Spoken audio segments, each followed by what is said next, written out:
नमस्कार हिंदुओं, ओम नमः शिवाय। श्री शिव महापुराण की इस कथा में शिव जी की सबसे प्रिय नगरी काशी की महिमा का वर्णन जानेंगे। काशी जी से सबसे बढ़कर अधिक श्रेष्ठ कुछ अन्य नहीं है। काशी में मुक्ति दासी के समान रहकर शिव भक्तों की सेवा किया करती है। उस काशी के 5 कोस के विस्तार में ऐसा कोई स्थान नहीं है जहाँ मरने से मुक्ति प्राप्त न हो। शिव जी काशी को एक पल के लिए भी नहीं त्यागते। वह करोड़ों ब्रह्म हत्या एवं सहस्त्र पापों को नष्ट करने वाली है। विष्णु जी भी वहाँ अपनी मृत्यु चाहते हैं। भगवान सदाशिव का यह वचन है कि निर्गुण सगुण ब्रह्म में कोई अंतर नहीं है, अस्तु दोनों को ही एक समान रूप से समझना चाहिए। जब ब्रह्म ने सगुण रूप धारण किया तो उन्होंने अपने शरीर द्वारा शक्ति को भी प्रकट किया। इस प्रकार वह 2 रूपों में विभाजित हो गया। उन्होंने अपनी प्रकृति रूपा शक्ति द्वारा लीला करने हेतु 5 कोस के विस्तार वाले एक क्षेत्र का निर्माण किया, जिसे आनंदवन, काशी, वाराणसी, अविमुक्त रुद्र क्षेत्र और महाशमशान आदि अनेक नामों से पुकारा जाता है। वह स्थान शिव जी और उनकी शक्ति को अत्यंत प्रिय है। शिव और शक्ति ने उस स्थान पर बहुत समय तक विहार किया। तदुपरांत उनकी यह इच्छा हुई कि हम किसी बालकवन पुरुष को उत्पन्न करें।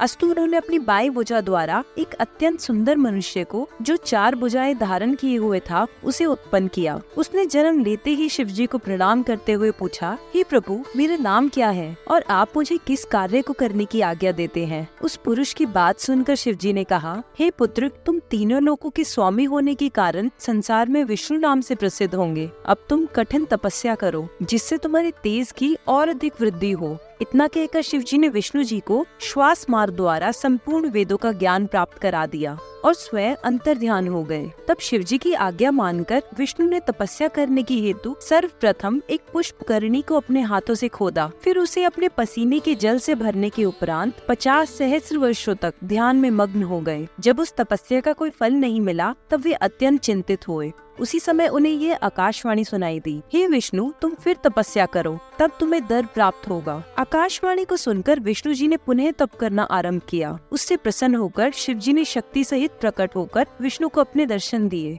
उस समय शिव जी की कान से एक मणिकर्णिका निकलकर उस स्थान पर गिर पड़ी, जिससे वह स्थल संसार में मणिकर्णिका नाम से प्रसिद्ध हुआ। तदुपरांत जब शिव जी ने विष्णु जी से वर मांगने के लिए कहा तो विष्णु जी ने उनकी स्तुति करते हुए यह प्रार्थना की, हे प्रभु, आप मुझे अपनी अप्रमेय शक्ति का वर दीजिए और ऐसी कृपा कीजिए जिससे यह स्थान सर्वश्रेष्ठ पद को प्राप्त हो। शिव जी ने विष्णु जी की यह प्रार्थना स्वीकार करने के उपरांत ये कहा, हे विष्णु, तुम सृष्टि को उत्पन्न करने की हेतु तपस्या करो। विष्णु जी द्वारा बहुत समय तक दोबारा तपस्या करने पर भी शिव जी प्रसन्न नहीं हुए, क्योंकि वे कुछ और लीला करना चाहते थे। तपस्या करते करते विष्णु जी के शरीर से इतना पसीना निकला कि संपूर्ण पृथ्वी जल से भर गई। उस जल को देखकर विष्णु जी अत्यंत चिंतित हुए, परंतु शिव जी की माया के कारण वास्तविक भेद को नहीं जान सके। जिस समय काशी उस जल में डूबने लगी तब शिव जी ने उसे अपने त्रिशूल पर धारण कर ऊपर उठा लिया। उस समय शिव जी ने यह चरित्र किया कि विष्णु जी की नाभि से, जो कि तालाब के समान गहरी थी और चौड़ी थी, एक कमल उत्पन्न हुआ।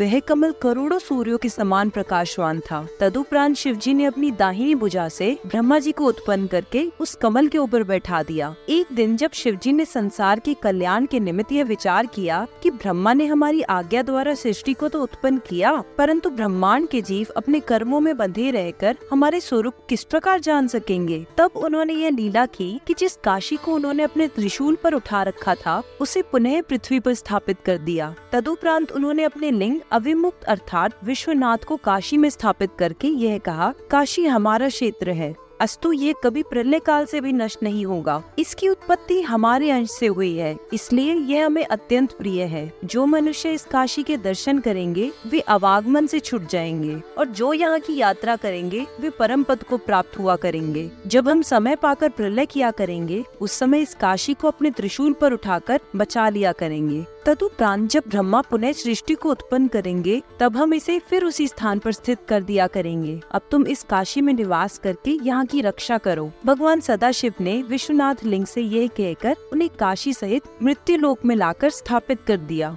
तभी से यह काशी पापों को नष्ट करने वाली प्रसिद्ध है। विश्वनाथ ज्योतिर्लिंग समस्त प्राणियों को भव सागर से पार उतारा करता है। उस स्थान पर मुक्ति दासी के समान निवास किया करती है। जो मनुष्य किसी भी प्रकार मोक्ष प्राप्त करने योग्य नहीं है, उन्हें भी काशी मुक्ति प्रदान करती है। भगवान सदाशिव की आज्ञा अनुसार काशी संपूर्ण दुखों को नष्ट करने में कुल्हाड़ी के समान है। उस काशी को पाकर विश्वनाथ जी भी अत्यंत प्रसन्न हुए और संपूर्ण संसार सनात हो गया।